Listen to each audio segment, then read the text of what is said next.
Hey, what's going on, people? It's Spencer here, and we're back again for a DTC Season 3 Draft League video. This time we're playing against our Week 2 opponents, the Destined Lucarios, piloted by my good friend Raven. Of course, after this video, be sure to check out his channel and subscribe. He's obviously an excellent battler with great commentary in a couple different leagues, so definitely be sure to check out his stuff. Although with our standard format here, we're going to go ahead and look into the threats of his team. We're going to go into the team builder and team prep. Then we'll go into the frame-by-frame analyzer. Then we'll go with some post-game assessment. So without further ado, let's just go ahead and look at his team. So right off the bat, I knew the Raven has a very particular style that I was going to have to try to counteract. It's several heavy hitters. He usually has backed up by a solid core of defensive mons. So he usually has like a lot of slow pivots and then stronger stuff to provide sweeping opportunities. Mega-Lucario is obviously the standout pick here, given that it just hits so hard with its adaptability ability rather. Base 145 offenses allowed to go for a physical or a special set. So I knew that in this particular case he was probably going to go special to try to counteract my Slowbro, so I had to keep that in mind. And then Dracovish also seemed like a really good pick here, just given the fact that I don't have a lot of good water absorb mons. Otherwise, Slowbro would be my only good option to take hits repeatedly. And then Greninja also seems like very strong here, just given the fact that it could outpace Arceus, has a huge range of coverage options, and it can still hit hard with a spec set or a surprise Z move. And then from there, I figured he'd bring some kind of combo of defensive mons, stuff like Corviknight and Lantern, just given how well they synergize together. Maybe a defensive mon like Liger or Tangela for how physically defensive they are. And then I figured something like maybe Ditto would come, just because it's very strong given how it can copy the stat boost from something like SD or Calm Mind Arceus, and then reverse steep my team with little trouble. So I really had to plan with that in mind. So that was just something to take into consideration. So with that out of the way, let's just go ahead and get to my team builder and talk about how I built. So starting off, of course, with the Arceus Ghost, I kind of figured that was going to be the star sweeper of this team. I workshopped a few different ideas on how I would build an offensive spread, and initially I went with an SD variant that would run SD, Shadow Force, Brick Break, and Recover, I believe, with 216 speed, just to outspeed the Zydog, max attack, and then the rest in special defense. And I realized quickly that on the one hand, it would be a good insurance policy against Scarf Ditto because Scarf Ditto always outspeeds the copied Arceus, and so it's going to miss Shadow Force while we hit our own Shadow Force. But the issue is just that he has so many physically bulky mons, things like Tangela, Corviknight, Gligar, and so on. So I figured I'd actually opt for a special set that would kind of replicate that same offense, but just a little bit better. So we went with the Calm Mind set with specifically Focus Blast, Shadow Ball, and Substitute. So the sub would be useful for protecting against status and wouldn't be broken by weaker hits like the Volt Switch from a Lantern, for example. And then the reason we run actually Shadow Ball and Focus Blast is because those are ball and bomb moves, which if there is the Ditto and it does happen to copy the stat boost, we can bring in something like this Bulletproof Komo, which is going to be our especially defensive mon. So obviously the Bulletproof is going to be able to block all of those bomb and ball moves, very helpful for that, or a Sphere as well if Lucario happens to bring that. And then we have kind of just the standard spread of Body Press and Stealth Rock as our standard moves. Taunt is actually there for basically taunting all the slower walls. So we do outspeed all of his slower, bulkier mons, even including the Gligar, which I have 4 speed EVs to outspeed as well. And then the Hidden Power Ice, again, is just going to catch that Gligar really well. If it is the especially defensive variant, I believe it's a 3-hit KO, but otherwise we're more in the 2-hit KO range. So hitting that as its physically defensive mon is going to be super helpful in that case. And then, of course, the next mon we have to go with is Slowbro, just because we need that Fish's Wren check, the Dracovish check. Obviously, it's going to be more of a physically defensive spread with some EVs and special defense just to take that Dark Pulse pretty well. And then we have kind of like a standard move pool, nothing too fancy here, just Thunder Wave to catch a lot of the faster mons essentially. The crucial thing I think is that we're going to have to preserve the Slowbro and not mega evolve it necessarily. So keeping that Regenerator in place I think is going to be really important for the matchup. And then going into Cryogonal, this is actually a Scarf Cryogonal set, specifically to outspeed Jolly Scarf Dracovish, so it outspeeds it by 1 point I believe. And then we're just maxing it out in a special attack, so making a max special attack with a modest nature, and then throwing the rest of the EVs into HP and special defense, just to take on things essentially like Greninja or maybe some kind of random hit from a Lucario, not obviously fighting or steel moves, but you know, stuff like that. So Freeze Dry is a standard stab. Hidden Power Fire actually does 2-hit KO Mega-Lucario. And then Knockoff seems like just good coverage to catch all those Eviolite mons. If we happen to knock something off, that's great for us. And then Wheezing Galar, I really just ran as another physically defensive mon just because I figured we're putting so much pressure on Slowbro already as having that role. So having another backup just seemed really nice. It's able to spread Will-O-Wisp as well, standard set of Pain Split and Sludge Bomb. We run the 60 speed EVs actually to outspeed all the slower bulky offensive mons. So the Corviknight, the Lantern, the Tangela, not the Gligar. The Gligar is obviously going to be a little bit faster on Como speed. And then Taunt is obviously to shut down a lot of those aforementioned walls. So really helpful in that regard. Maybe we can shut down a sweeper that comes in or something, stuff like that. And then the last mon is actually going to be a Zebstrika. I needed something that was a little bit faster, could outpace the Zydog that potentially comes over, and obviously could outpace the Mega-Lucario as well. Obviously has a lot of pressure on the Corviknight with Volt Switch and Overheat for good coverage moves. Initially, I ran a T-Bolt and Hidden Power Grass set to try to catch the Lantern specifically, but given how low the damage already was, I think it was like in a 4-hit KO range or something like crazy like that, I decided to actually go for a Toxic, because the Toxic immediately puts pressure on the Lantern, makes it harder to switch in, you get more chip damage with Stealth Rock plus Toxic, and then it forces it to Heal Bell, which is actually pretty good momentum on our end if we can get to Heal Bell while we pivot into something that can better take it. So that's pretty much going to be the whole team there. I think I have a lot of different coverage options for what I think the threats are, so I'm not terribly worried about what the prep is going to be there. So let's just go ahead and just get right into the matchup here, and then we'll discuss the play-by-play. So starting off, I went right with the Zebstrika because I figure it's going to be slower, or rather faster than all of his bulky offensive mons, which I figured he would bring, stuff like Corviknight or Gligar, which we can see that he's got in the back, but he does actually go right away from the Greninja. So I figured now is a good time to double and go back into Como, and Como can actually take the Lantern quite well. Here I'm able to just get off a free Stealth Rock, as now I decide that I can taunt the Corviknight to prevent the Defog.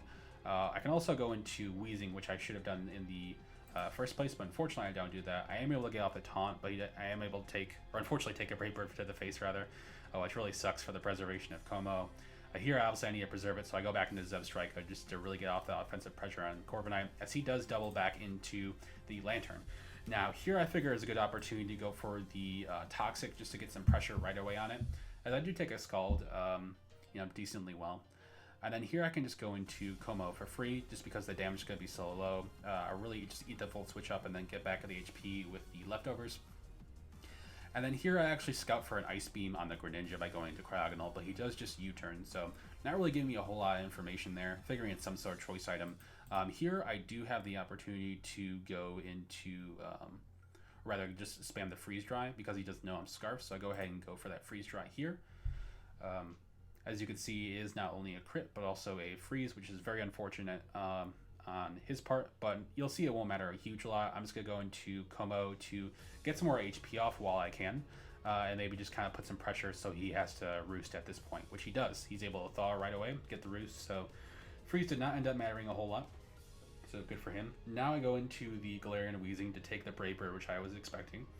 And I figure I can get kind of just a free Will-O-Wisp off at this point on anything. So it happens to be the Corviknight, as he just goes for the taunt, which is unfortunately going to lock down the Wheezing, but it does provide an opportunity for me to go into the Como again, as I figured he's probably going to go into something else that can better take it, which is the Gligar. I figured I'd just fire off an HP Ice now, because I wanted to see how much damage it would do. Sure enough, looking at the 37% there, it is going to be a especially defensive Como, and I taunt here specifically so it can't roost, which is really great for my advantage. Now I just kind of take the opportunity to go into something that would better take the two walls that I think were coming. So I figured Corviknight particularly would probably come. So I went into Arceus Ghost here. I figured now's a good opportunity to set up in Calm Mind. So I go ahead and get the sub up first, so it can't be broken, as he does actually go for the taunt, which is really unfortunate because this Corviknight is running pressure, so it's going to mitigate the amount of Shadow Balls I can use. So really the objective here is just kind of spam as many Shadow Balls as I can, potentially get a special defense drop, but ultimately just kind of wait for that taunt to wear off while he cannot break my substitute. And then that way, once the taunt does wear off, then I can just get up another Calm Mind, and seeing that damage right there, he's probably not going to be a especially defensive variant, but more so a physically defensive variant. So I am able to get out the Calm Mind here, as he, I believe, is able to taunt me again to prevent further Calm Minds, so very good on his part. I do get the Shadow Ball here and land with over half, and it does actually get a special defense drop, which is quite surprising. but really didn't matter a ton, I don't think. It would probably have reduced the amount of Shadow Balls I could use, obviously, but it was kind of more of a countdown than anything. Is able to break, however, the sub with the Brave Bird, which is significant because it's going to bring in Dracovish. And here, obviously, I have to bring the Slowbro to take that predicted Vicious Rend, which he does fire off here. Is a crit, so I can see that 48% is a crit, which obviously means it's going to be Scarf, so I'm able to just kind of safely slack off again. I think I take one more opportunity to actually Scald here, not slack off, to get some damage on the Greninja. Then I'm just going to go back, not Mega Evolve, and go into Como to take that predicted Dark Pulse, which I take quite nicely here. Go for a safe body press because I figure nothing's really going to take it well as the Gligar does come in. And obviously at the 29% range, not going to take a Hidden Power Ice, so it will just safely KO there, no problems there. Does go into the Dracovish again to threaten that Como. Obviously, I'm just going to go back into Slowbro because that's best equipped to take those repeated hits. I think I just safely fire off a slack off here. Need that HP back so I can kind of take that special Lucario that I'm anticipating. Now here, I probably could have gone for the Cryogonal, predicting the Ice Beam, because I figured it's a spec set given the amount of damage it was doing. So I could have gone there, but decided to go into Como for whatever reason. And you can see that the specs damage is doing about 50 to 56, so, you know. I figured now I probably could have just left... so my thought process was essentially that he would just spam Ice Beam to kill the Como via Greninja, and so I could just go into Cryogonal and take the Ice Beam and then, you know, threaten with Freeze Dry, essentially. So that was the thought process for why I went into Cryogonal. As he does actually reveal that he's just going straight into Lucario, going to a Mega Evolve here. Now, I figured Lucario, first of all, if it's physical, the Cryogonal is probably just going to die because he'll spam Bullet Punch or something like that. So that would be concerning, obviously. So I figured I could just leave it, and then if not, if it's a special variant, then I can at least get off one hit with HP Fire and then have someone else on the team take care of the Mega-Lucario later. So I figured now's a good opportunity to HP Fire, as he doesn't actually go for the Nasty Plot, which was super surprising. So I figured now I can go in the opportunity to take the fighting move that I was predicting, which he actually does not go for, and he just instead doubles into Lantern. So here I figured it's a good opportunity to, I figured it was a good opportunity to go for the substitute, given that the Lantern could not break it. You can see here that I actually go for a Focus Blast behind the substitute, which was really unfortunate, just given the fact that it misses. The Shadow Ball actually would have KO'd, which is quite surprising. I only figured out after the fact that wasn't the case, so I decided to just keep going for the Shadow Balls because I outspeed Mega-Lucario anyway. And obviously a Shadow Ball from this range is going to successfully KO. The crit didn't really matter, so I was going to bring back into Scarf Dracovish to try to threaten me, as he does go for the Greninja double, which is really smart on his part. I go for the Weezing Caller. Partly I did this because instead of Slowbro, I wanted to preserve Slowbro for later, and I figured Galarian Weezing is kind of the most expendable member at this point, given that it's max, physical defensive, so it didn't really serve a big purpose at this point. I'm totally fine with letting this thing get KO'd by Greninja, which I go ahead and do, so I can get a free opportunity to go into Slowbro now. Now Slowbro can go for a free Thunder Wave, now that the Lantern is gone, which is really nice, and then I'm kind of just able to successfully stall out a few turns of the Vicious Rend despite a couple of crits, and then gradually just spam Scald, which is going to help pressure his team and make it so that he can never bring in the Mega-Lucario or the Greninja, unless he wants to take that Scald plus that Stealth Rock damage, which is really crucial for getting that chip on his team and getting me that win. So you can see that I'm able to take him out with the Scald there, as he does bring in the Greninja. Figure I can just go into Como here and just, scout whatever move he's going to do, and it'll go down anyway. So it is a Dark Pulse, as I am able to go into the Cryogonal now. Now for this Cryogonal in particular, or rather this turn here, I could have gone for a Hidden Power Fire predicting the Greninja, but what I figured was that if Greninja had come in on a Hidden Power Fire, obviously it's going to go down.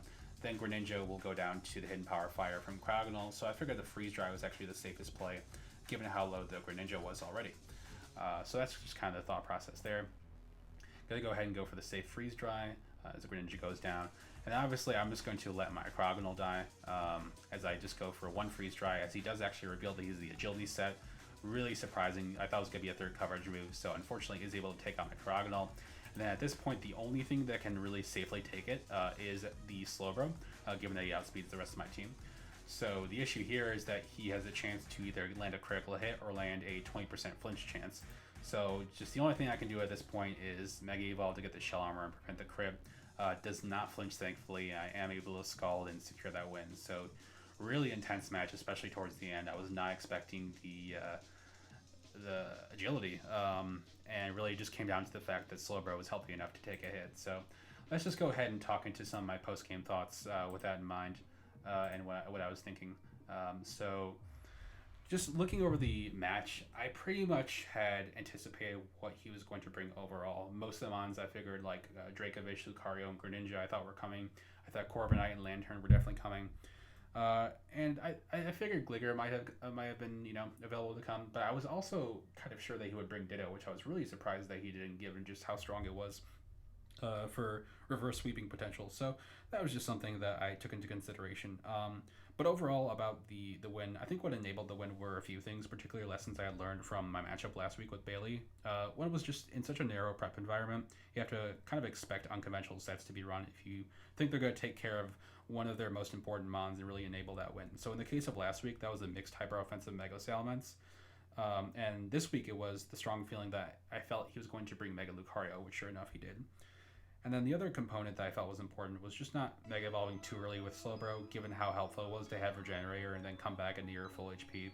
So the fact that Slowbro was never below 50 or 60 for the most part of the match turned out to be really crucial, as I know I could only ever take one unboosted Dark Pulse with my spread. So that was another lesson I took away from the match, was just kind of preserving your mons and making sure that you have healthy HP for the late game particularly. And another thing too, of course, we're not really feeling too bound to conventional movesets in this matchup, so it doesn't really necessitate that kind of spread. So for example, I had T-Bolt and Hidden Power Grass on the Zebstrika, but looking at the calcs, it wasn't doing a ton. So I just kind of, nixed the T-Bolt for Toxic, and then HP Grass for HP Ice just to catch Gligar and stuff like that. So the Toxic pressure did actually work. It really helped with pressuring the Lantern and ultimately nabbing the KO with Shadow Ball later the fact with Arceus Ghost. And then Scarf Cryogonal also proved really valuable, just given how nice its speed tier was against stuff like Scarfish, and that it could freeze dry, and it was so spammable against most of his team, which was really surprising, honestly.